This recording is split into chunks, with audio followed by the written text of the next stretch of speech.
권필석 소장님은 현재 녹색에너지 전략연구소 소장님으로 계시고요.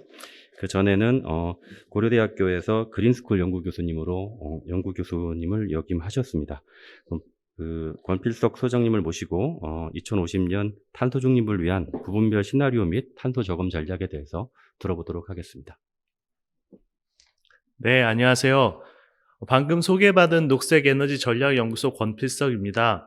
오늘은 탄소 중립 시나리오와 그 부분별, 에너지 부분별 탈탄소 전략에 대해서 제가 알고 있는 걸 설명드리고, 오늘 ICT 관련 세미나라서 약간 연관성이 있을지도 모르는 부분을 저는 집중적으로 준비를 해왔습니다.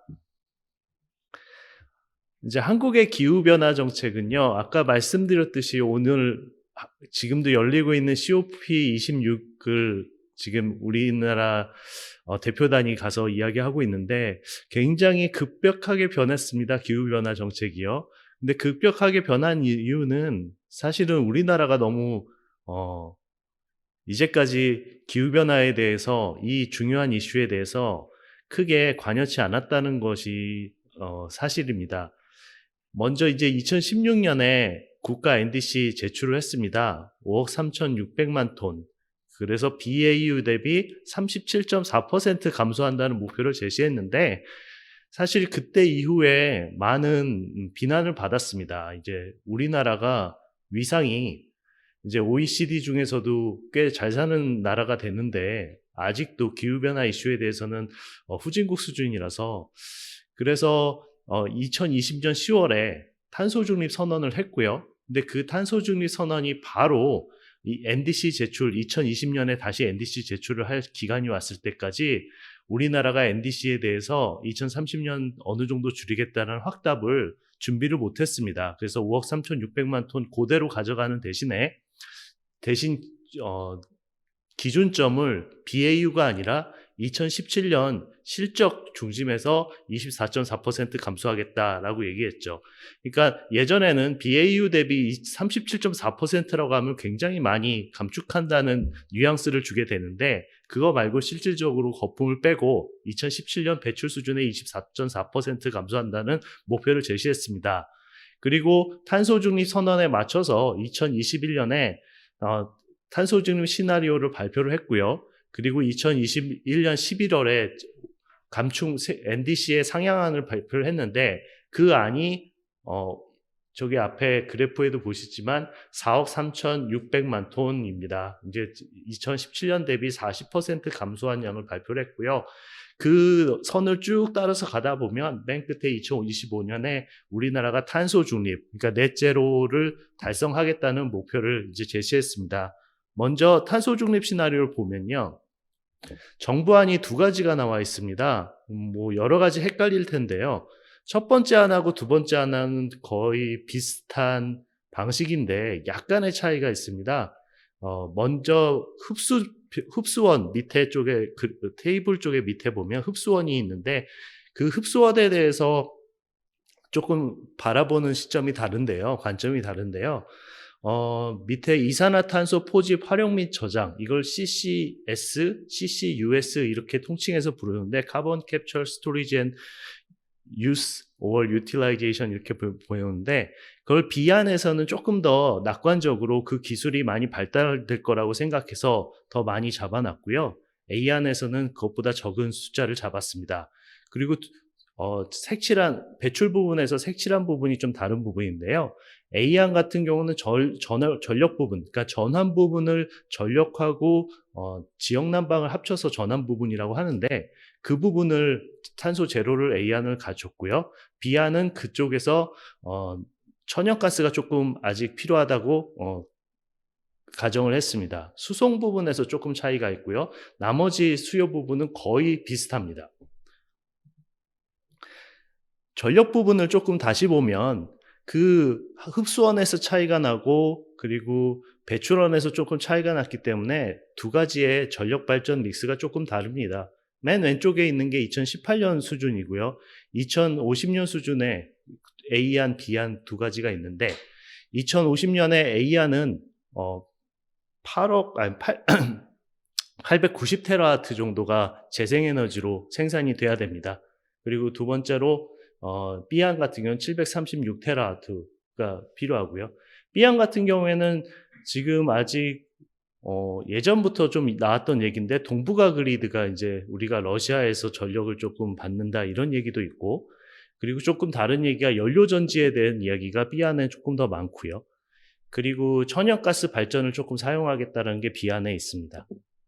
그리고 A안, B안 둘 다 석탄 발전은 2050년까지 다 폐쇄를 하고 석탄 발전은 더 이상 사용하지 않고요.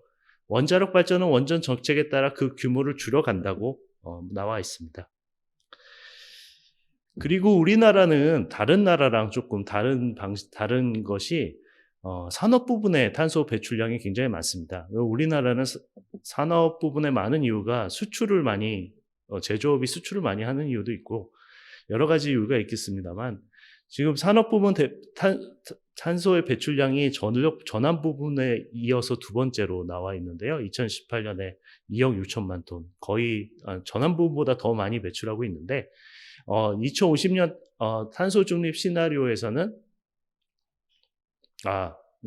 저거는 좀 잘못 써 있는데요. 산업 부분에서는 이제 조금 2018년에 비해서 2020년에까지 가는데 배출량은 많이 줄었지만 에너지 소비량은 거의 비슷합니다. 보시다시피 왼쪽에 엑셀 그래프로 그린 걸 보면 거의 비슷한 수준의 에너지 수요량이 있고요. 반면 이제 독일의 미래의 시나리오, 독일도 우리나라 같이 유럽에서 강력한 그 제조업 국가인데 산업 부분에서 20% 감축하는 것을 볼 수 있습니다. 아직까지 요번에 탄소 중립이라는 목표로 정부가 시나리오를 세운 건 이번이 처음이기 때문에 아마 산업 부분에서도 아마 제가 알기로는 그것에 대한 많은 대비가 나오지 않는 상태에서 지금 산업 부분이 이 정도 에너지 수요가 필요할 거다라고 예상했는데, 제가 생각한, 이건 저의 개인적인 의견입니다만 산업 부분에서는 더 많이 줄일 수 있는 여지가 있다고 생각합니다. 그런데 그 부분에 있어서는 이따 다시 설명을 드려보겠습니다. 그렇다면 탄소 중립 시스템 시대에서 에너지 시스템 변화는 어떻게 변화하는가? 아까 처음 말씀드렸듯이 화석연료 발전기가 없어집니다. 그리고 재생에너지 증가가 엄청나게 크게 이루어질 겁니다. 그리고 원자력 발전소의 점진적인 감소가 있고요. 그 다음에 수요 부분에서의 또 이슈가 있는데 그 이슈는 제가 나중에 설명을 드리겠습니다. 아마 수요 부분하고 ICT 부분하고 조금 연관이 있을 거라고 생각을 합니다. 질적인 측면에서는 재생에너지가 많이 들어오게 되면서 유연성 자원의 증가가 필요합니다. 이 부분도 제가 나중에 말씀드리고요. 그래서 수요 부분에 적극적인 전력시장 참여가 필요하게 되고 그를 위해서 전력시장 개편이 필요하다고 저는 생각합니다. 그리고 송전망에서 지금은 이제 큰 발전기가 뭐 좀 도심보다는 조금 뭐 다른 지역에 설치가 되어서 거기서 생산된 전력을 송전망으로 들어와서 도시에 공급하는 방식인데, 그렇기 때문에 전력망 전체가 단방향성을 갖는 전력망인데 이제 양방향 전력망으로 바꿔서 소비지 내에서도 어떠한 전력의 그 공급 혹은 소비가 변하는데 좀 더 다이나믹하게 전력 시스템의 운용에 참여를 할 수 있을 거라고 생각을 합니다. 그런 부분이 질적 측면에서 변화가 있을 거라고 생각합니다.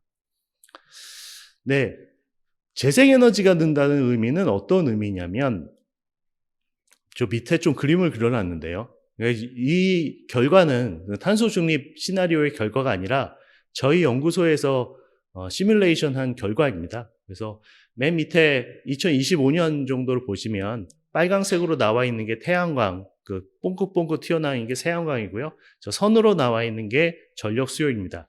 이제 그런 부분이 2040년으로 가게 되면 아까 말씀드렸듯이 거의 한 400기가, 300기가 정도의 재생에너지가 들어오게 되면 밑에 초록색이 풍력이고요. 빨강색이 태양광이 돼서 전력 수요를 넘는 시간이 많이 드러나게 됩니다. 저 그래프에 대해서 조금 더 설명을 드리면 저 X축에 있는 거 역시 일주일입니다. 그래서 저 빨간색 봉우리가 7번, 하나, 둘, 셋, 넷, 다여 7번 올라가게 되는데요. 그렇게 되면 2050년 탈탄소를 하게 된다면, 탄소를 하게 되면 재생에너지가 더 많이 필요하고, 그럼 보시다시피 전력 수요보다 전력 공급이 많은, 재생에너지로 인한 전력 공급이 많은 그런 시점이 오게 됩니다. 그랬을 때 그러면 전력 시스템은 아시다시피 전력 공급과 수요가 항상 맞아야 됩니다. 그러면 저런 상황에서 지금 전력 시스템을 변화가 되는데 어떻게 저거를 상상할 수 있을까요? 막 이런 생각을 하게 되는데요. 그래서 제가 이런 그림을 준비해 봤습니다. 지금 전력 시스템은 아까 말씀드렸듯이 단방향성이고요. 좀 큰 발전기가 지금 전력 수요를 충족을 하고 있는 방식입니다. 그래서 지금은 수요가 변하고 있죠. 낮 시간에 수요가 높고요. 그래서 저녁 시간에 조금 수요가 다시 높고요. 그 다음에 밤 시간에 수요가 좀 낮습니다. 근데 그런 하루 정도의 변화를 그 전력 공급 부분에서 유연하게 그것을 항상 맞춰두고 있습니다. 하지만 이제 보시다시피 재생에너지가 들어오게 되면 재생에너지라는 거는 설치를 해놓으면 언제 발전할지를 대충은 예상할 수 있지만 그 발전의 양을 우리가 조절할 수는 없죠. 그렇게 된다면 소위 저는 이렇게 경직성 전원이라고 표현하는데요. 원전도 껐다 켰다 할 수 없이 재생에너지도 경직성 전원이라서 그렇게 되면 공급 부분에서 가져갔던 유연성들이 조금 줄어들게 됩니다.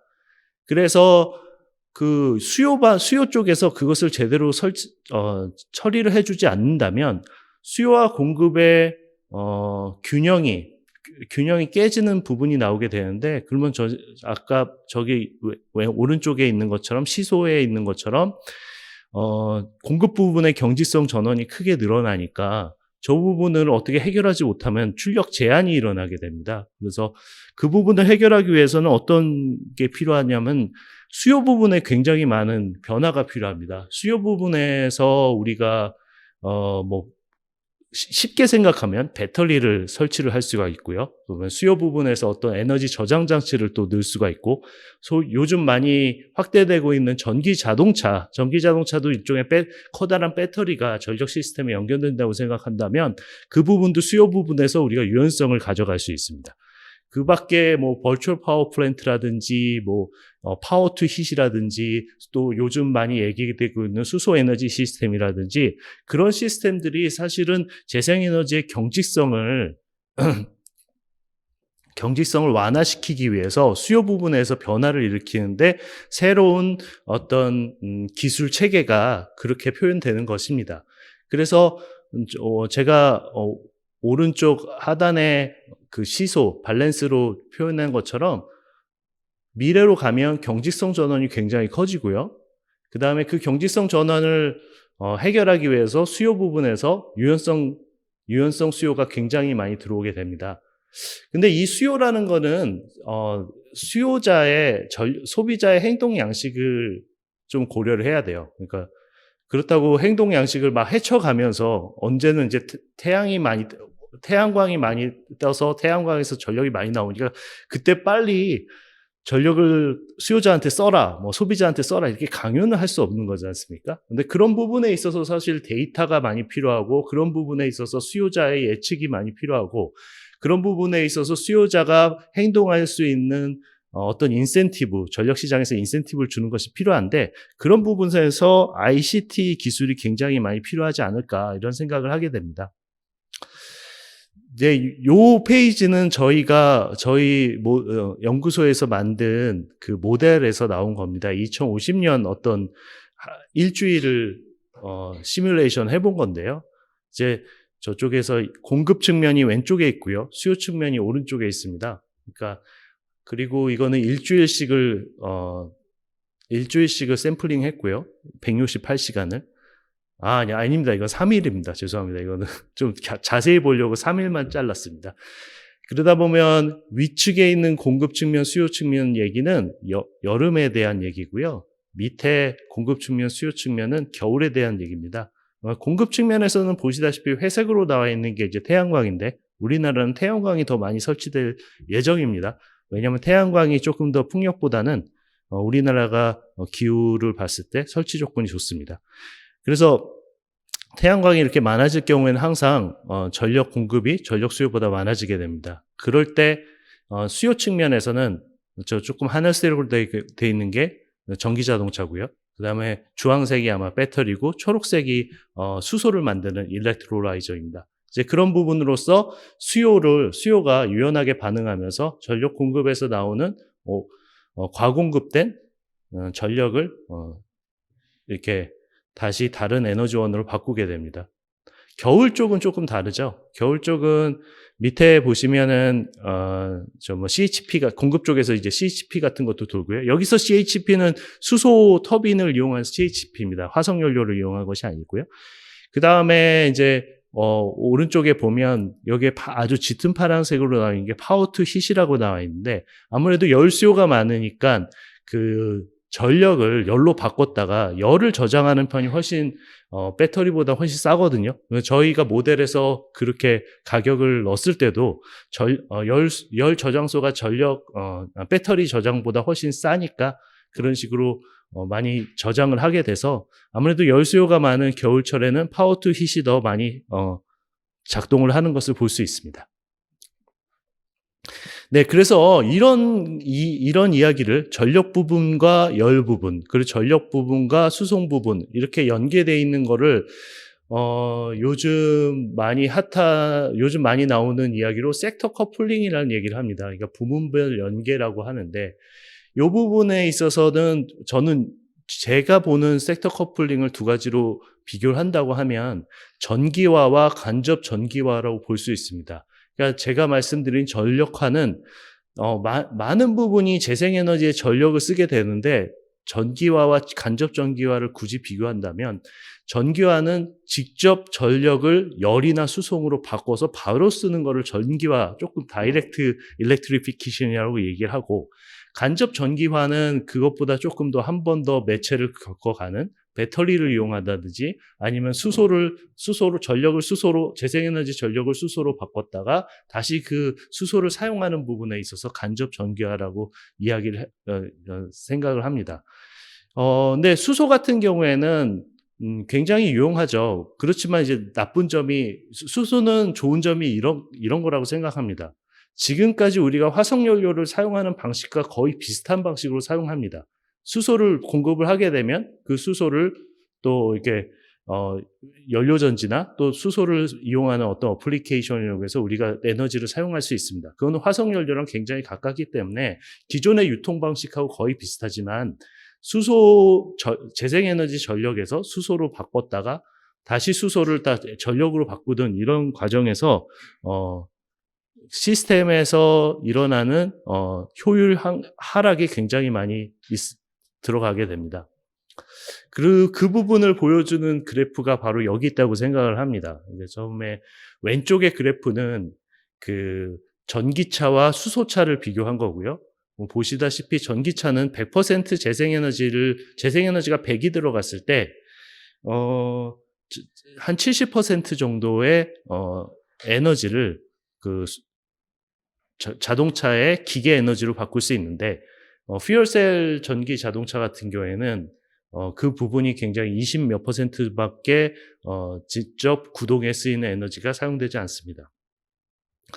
그리고 이제 전력을 이제 파워 투 힛이라고 하는 거하고 전력을 수소로 바꿨다가 그 수소에서 다시 열을 생산하는 방식을 비교를 해 본다면 요즘 많이 얘기하는 힙펌프 같은 경우에는 전력 비율이, 그러니까 전력 유닛이 1이 들어가면 거의 3배의 그 열 유닛이 나오기 때문에 한 300%의 효율이 나오는데 그 퓨얼셀 히팅 같은 경우는 굉장히 낮은 효율이 나오게 됩니다. 그래서 그 수소 같은 경우에는 여러 가지 장점이 있습니다. 긴 시간 저장을 할 수 있는 그런 장점도 있고요. 그리고 수소는 다른 나라에서 수입할 수 있는 그런 장점도 있지만 여기서 보시는 것처럼 그 효율이 굉장히 직접 전력화했을 때보다 간접 전력화를 하게 되면 뭐 간접 전력화라고 표현되는 그 수소를 사용하게 되면 효율이 굉장히 안 좋아지는 것을 볼 수 있습니다. 네, 여기서 이제 파워 투 힛에 대해서 이제 조금 더 자세히 설명을 드리겠습니다. 그러니까 전력화는 아까 말씀드렸듯이 힙펌프 같은 걸 사용하게 되면, 그리고 전기 보일러도 사용하게 되면 그 전력을 열로 바꾸는 데 있어서 굉장히 효율적인 방법이고요.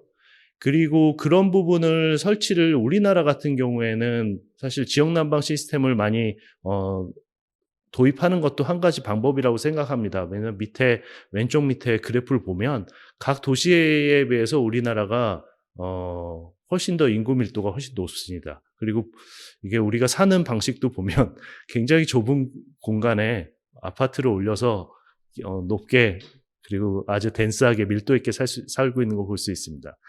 개별 난방 같은 경우에는 힙펌프를 사용하게 되면 뭐 예를 들면 이제 기존의 심야 전력을 사용하시는 분은 금방 아실 텐데요. 전력이 쌀 때 전력을 열로 바꿔서 그 열을 저장을 해놨다가 나중에 열이 필요할 때 그걸 사용하는 그런 방식으로 아주 간단하게 설명을 할 수가 있을 것 같습니다. 여기 이제 파워 투 힛의 예시인데요. 이제 덴마크 같은 경우는 지금 재생에너지 비중이 훨씬 60% 정도가 됐는데, 덴마크는 물론 유럽의 다른 국가랑 연결이 돼 있어서 이제 우리나라보다는 이 간헐성 문제, 그리고 우리나라보다는 그 커테일먼트 문제가 좀 적습니다만, 사실 지금 덴마크에서도 전력 수요가 오로지 풍력으로만 전력 공급이 다 되는 시간이 1000시간이 넘습니다. 그래서 재작년에 덴마크 정부에서는 그 힙펌프를 지역 난방 시스템한테 많이 공급을 했습니다. 약간 펀딩 같은 걸 줘서 많이 공급을 했는데, 그 지금 보시면 파워 투 힛을 보시면 이게 일주일 정도 더 되는군요. 일주일 정도 되는 시간에 왼쪽에 보면 재생에너지가 많은 시간이 있고 재생에너지가 적은 시간이 있는데, 보시면 저기 연두색으로 나와 있는 게 잘 보실지 모르겠지만 연두색으로 나와 있는 게 CHP 발전입니다. 그거는 아직까지 덴마크 지역 난방 시스템에서도 천연가스를 사용하고 있는데, 그 가동 시간을 보면 훨씬 더 적은 것을 볼 수 있습니다. 재생에너지가 많은 시간대는 힙펌프를 많이 사용하고요. 전기 보일러를 많이 사용하고, 그럴 때 그 전기 보일러나 힙펌프를 사용해서 밑에 있는 어떤 빨간 선이 열 저장소에 열 저장을 얼마큼 돼 있는지 그걸 보여주는 건데, 그것을 통해서 유연하게 배터리처럼 열 저장소를 사용해서 이제 재생에너지 많은 시간대는 조금 더 힙펌프나 전기 보일러 많이 쓰게 되고, 물론 전력 시장에서 그것이 전력 가격이 훨씬 싸기 때문에 이런 비즈니스 모델이 가능한 거라고 생각합니다. 네, 그래서 그 결과를 보게 되면 CO2 에미션 차이가 나오는데요. 같은 그림인데 밑에 보시게 되면 이제 연두색으로 왔다 갔다 얘기하는 게 이게 CO2 에미션, 시간대별로 CO2 에미션이 나오고 안 나오고를 보게 되는데, 재생에너지가 많은 시간대는 열 생산하는데 그 온실가스가 적게 돼 있고요. 당연하게. 재생에너지가 적은 시간대는 온실가스가 많이 배출되는 것을 볼 수 있습니다. 이런 걸 봤을 때 그 재생에너지라는 것이 오버서플라이 되는 것이 결국 열 부분과 난방 부분과 합쳐져서 어떻게 CO2 에미션이 줄어들게 되는지 좋은 사례라고 생각해서 여기 소개를 해드렸습니다. 그리고 지금 아까 말씀드렸듯이 이제 요 이야기는 저 가운데 그래프를 보시면 힙펌프를 굉장히 많이 덴마크에서는 장려를 해서 지역 난방에서 그 난방을 생산할 때 CO2를 줄이는 방식을 하고 있는 걸 볼 수 있고요. 이게 바로 파워 투 힛의 좋은 예라고 생각하고 있고, 아직은 유럽 같은 경우에도 파워 투 힛 말고 섹터 커플링이 실제로 많이 대량으로 사용되는 경우는 없습니다. 뭐 일렉트로라이저를 통해서 수소를 생산하는 경우도 아직 파일럿 프로젝트이고 작은 규모의 프로젝트만 지금 시행되고 있는 걸로 알고 있습니다.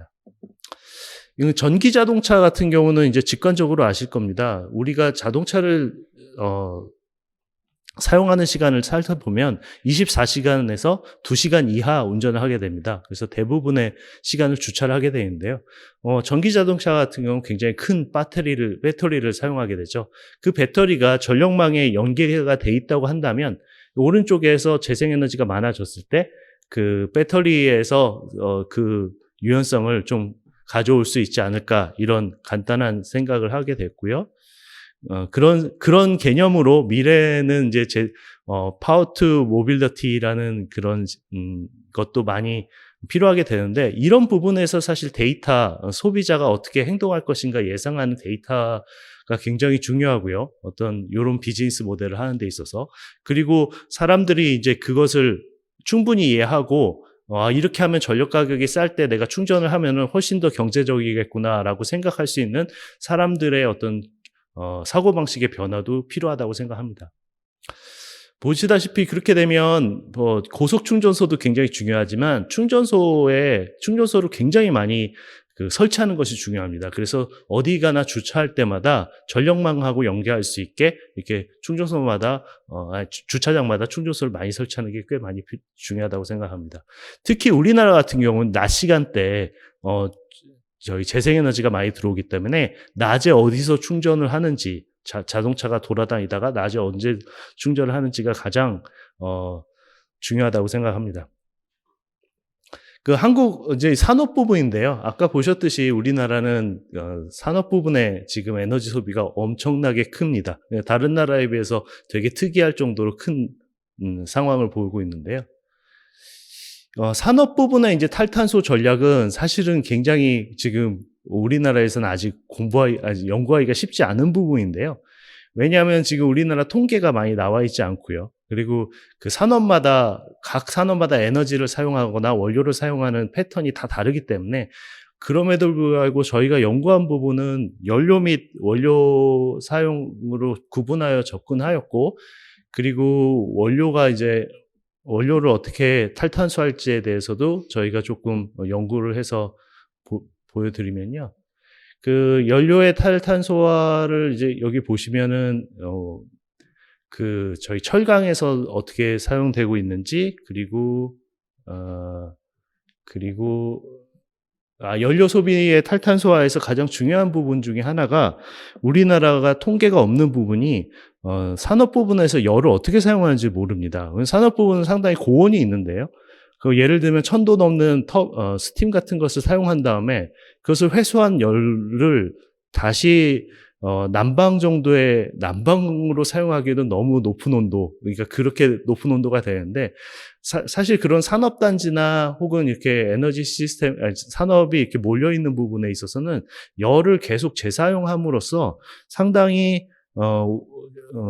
에너지 효율을 높일 수 있고요. 폐열을 사용함으로써. 그럼으로써, 에너지 사용을 확실히 줄일 수 있다고 생각을 합니다.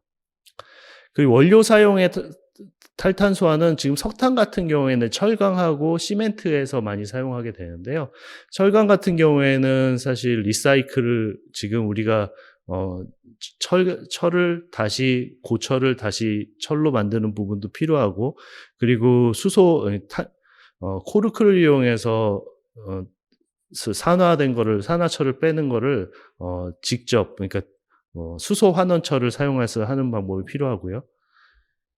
그런 다음에 이제 석유 같은 경우에는 우리나라가 지금 410테라와트-아워 정도를 지금 수송 부분에서 지금 석유가 사용되고 있는데, 사실 이제 그 부분이 많이 줄어들게 되면서 정유 산업에서 쓸 수 있는 원료가 많이 줄어들게 될 것 같습니다. 하지만 이제 문제는 석유 화학 산업인데요. 우리나라가 이제 아무래도 플라스틱 제품이 많으니까 그런 부분을 어떻게 조달해야 될지, 미래에는 어떻게 조달해야 될지, 그런 부분에 좀 연구가 좀 많이 필요하다고 생각합니다. 여기는 이제 아까 했던 말씀을 다 드릴 거고요. 예. 네, 저희 거의 끝났습니다. 저희가 이제 알고 있는 부분에서 가장 중요하게 생각한 거는 재생에너지 변동성을 위해서 우리가 어떻게 이 시스템을 바꿔 나갈 것인가. 또 수요 부분에서 그걸 어떻게 대처할 것인가 그 부분에 있어서 지금 오늘 여기 이 자리에 있는 ICT 컨퍼런스에서는 가장 중요할 것 같습니다. 네, 이상입니다.